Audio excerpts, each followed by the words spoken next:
wahai para malaikat, semua yang berada di langit, lihatlah kasihku Ibrahim, dimanapun dia berada, dan apapun dalam keadaan apapun dia senantiasa mengajak berpikir untuk mendekatkan diri kepadamu. Lalu para malaikat menjawab, ya Allah, itu wajar, karena Ibrahim hidupnya berkeliling harta. Pengalamanku memberikan pengalaman yang sangat banyak. Lalu Allah menjawab, wahai malaikat, janganlah engkau berburuk sangka kepada kekasihku Ibrahim. Ketahuilah, hatinya itu 100% terisi dengan cintanya kepadamu. Ada ruang yang tersisa untuk mencintai yang lain. Seandainya kalian masih ragu, cobalah turun ke dunia dengan menyamar sebagai manusia biasa dan pujilah kekasihku Ibrahim. Kemudian para malaikat turun menemui Nabi Ibrahim seraya memberi salam. Assalamualaikum ya Ibrahim. Nabi Ibrahim pun menjawab, alaika salam. Lalu malaikat bertanya, ya Ibrahim, semua binatang ini sebenarnya milik siapa? Dengan seketika Nabi Ibrahim menjawab, semua ternak ini hanya miliknya Allah Subhanahu wa Ta'ala. Cuma pada saat ini masih berada dalam amanahku. Kemudian malaikat menanyakan Nabi, ya Ibrahim, sudahkah kiranya engkau hadiahkan atau engkau sedekahkan seekor saja kepadaku? Apa jawab Nabi Ibrahim? Wahai hamba Allah, cobalah engkau bertasbih kepada Allah 1 kali saja, maka sungguh sepertiga daripada ternak ini akan menjadi milikmu. Kemudian malaikat bertasbih, subhanallah walhamdulillah wa la ilaha illallah wallahu akbar. Lalu Nabi Ibrahim mengatakan lagi, silakan engkau bertasbih 1 kali lagi, maka yang sepertiganya lagi ternak ini akan menjadi milik. Lalu malaikat bertasbih seperti yang pertama. Nabi Ibrahim mengatakan lagi, cobalah sekali lagi engkau bertasbih, maka semua ternak ini dan termasuk diriku akan menjadi milikmu dan akan menjadi milikmu. Mereka pun bertasbih pada Allah.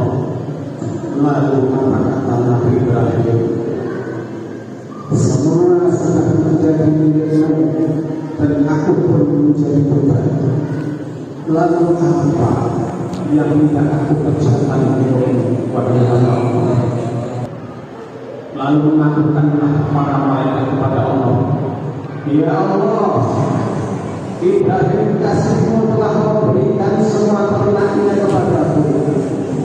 Lalu kemana aku akan membawa ya Allah, karena ternaknya tidak ada badan manusia, tidak ada berguna. Lalu Allah berfirman kepada Nabi Ibrahim, wahai Ibrahim, korbankanlah ternak tersebut, serahkan kepada semua fakir miskin. Subhanallah, Allahu Akbar, Allahu Akbar, Allahu Akbar, walillahil hamd. Para hadirin rahimahullah, bahkan dalam riwayat lain pernah diceritakan Nabi Ibrahim alaihissalam pernah berkorban berjumlah 1000 ekor ibas atau kambing, 300 lembu atau sapi, dan 1 kurma sehingga pada waktu itu nama Nabi Ibrahim menjadi sangat terkenal di kalangan penduduk langit, para malaikat, dan penduduk bumi, para kaumnya. Dan akhirnya Nabi Ibrahim mendapat pujian, mendapat sanjungan dari para malaikat dan para kaumnya.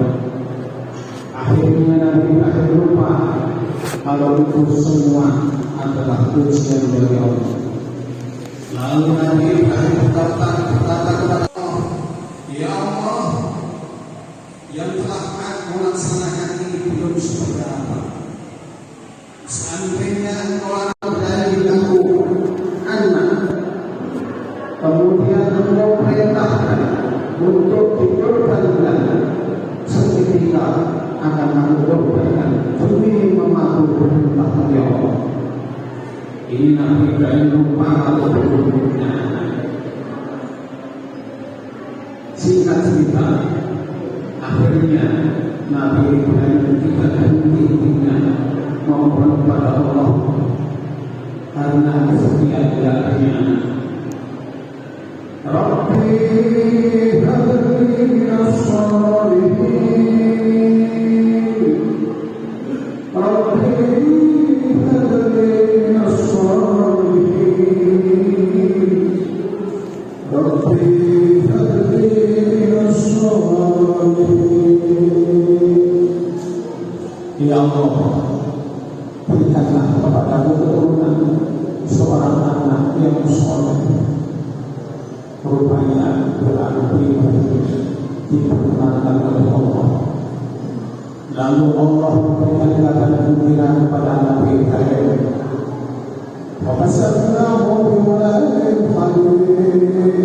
Wahai Ibrahim, engkau akan diberikan seorang anak yang punya kebenaran. Maka lahirlah seorang anak yang diberi nama Ismail alaihissalam. Ketahuilah rahimahullah rahimahullah, selama-lamanya waktu ujian demi ujian sudah kita lalui dengan ikhlas dan sabar. Akhirnya Nabi Ibrahim, akhirnya Ismail menginjak usia remaja. Laki ujungnya anak satu-satunya. Falamma balagha dalam tidurnya beliau Nabi Ibrahim bermimpi mendapat perintah.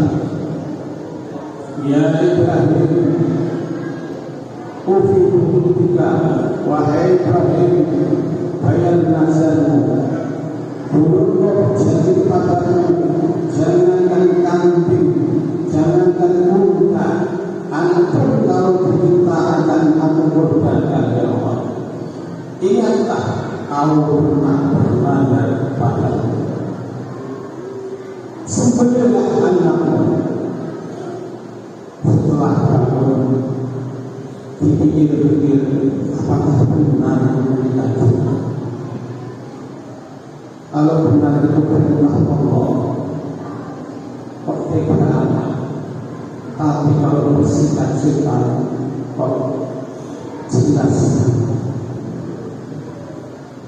Anak satu-satunya disebut Tuhan.